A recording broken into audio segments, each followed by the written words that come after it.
मीरपुर नाम के शहर में तेजस अपनी पत्नी नीरू के साथ रहता था। पति पत्नी दोनों ही नौकरी करते थे। एक दिन तेजस गांव अपनी माँ के पास फोन करता है। हेलो, प्रणाम माँ। जीते रहो माँ, तुम दादी बनने वाली हो। हैं बेटा, मैं कल ही आती हूँ।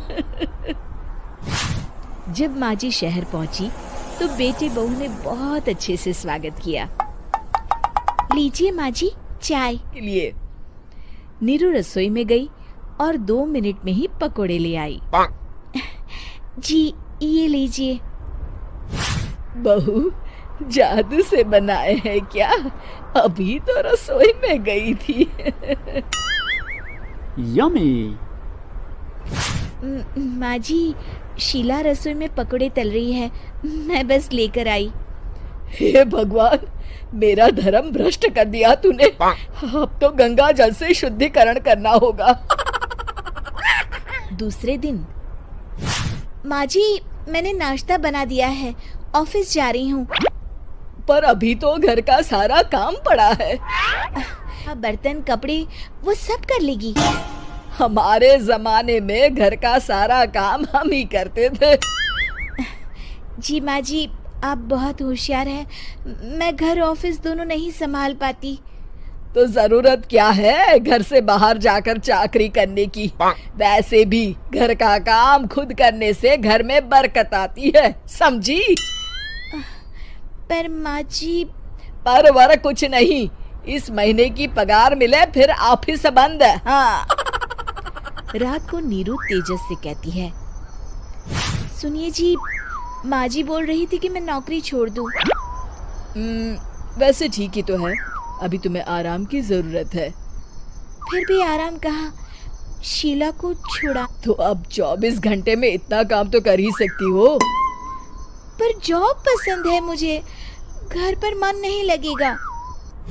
अगले दिन जब दोनों ऑफिस के लिए निकल रहे थे, मेरी तो कोई कीमत ही नहीं है इस घर में। माँ जी, आजकल महंगाई बहुत है, रहन सहन भी बदल गया है, दोनों नौकरी करते हैं तभी ठीक रहता है। अच्छा, तू कहना क्या चाहती है?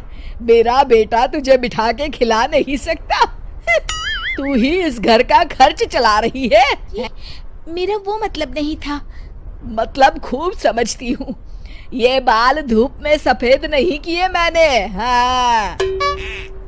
अब तो ये रोज का काम हो गया था। तेजस भी रोज की झिकझिक से परेशान हो गया था।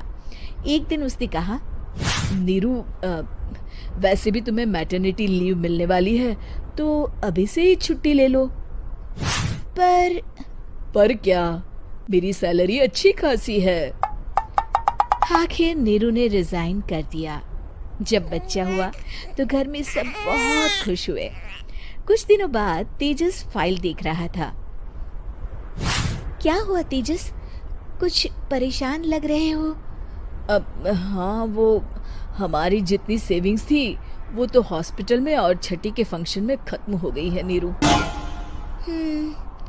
और अभी वैसे मंदी चल रही है तो मैं बोल रही थी कल मुन्ना को हेपेटाइटिस का टीका लगवाना है। नीरू, क्या पोस्टपोन नहीं कर सकते? नहीं जी, बिल्कुल नहीं।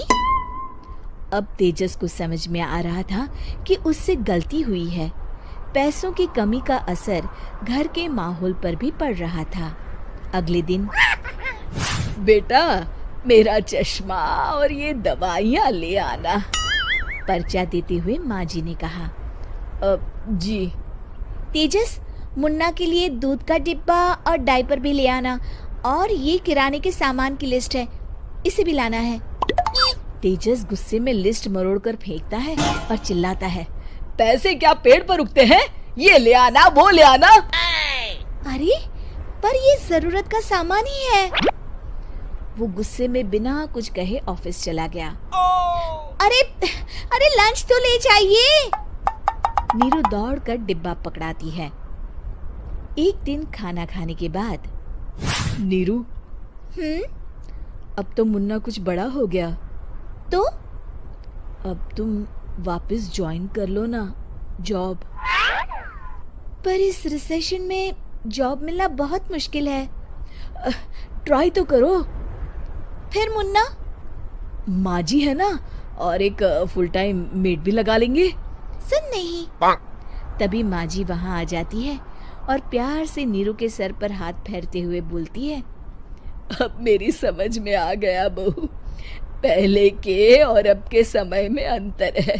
तुम काम शुरू करो, मुन्ना की जिम्मेदारी मेरी। मेरी प्यारी माँ जी। ये कहकर नीरू उनके गले लग गई। शिक्षा, परिवर्तन संसार का नियम है, हमें भी समय के साथ चलना चाहिए। उम्मीद है कि आपको हमारी ये कहानी पसंद आई होगी। कृपया हमारे चैनल को के लिए बेल आइकन जरूर क्लिक करें और हाँ, वीडियो लाइक और शेयर करना मत भूलिएगा। Bye bye.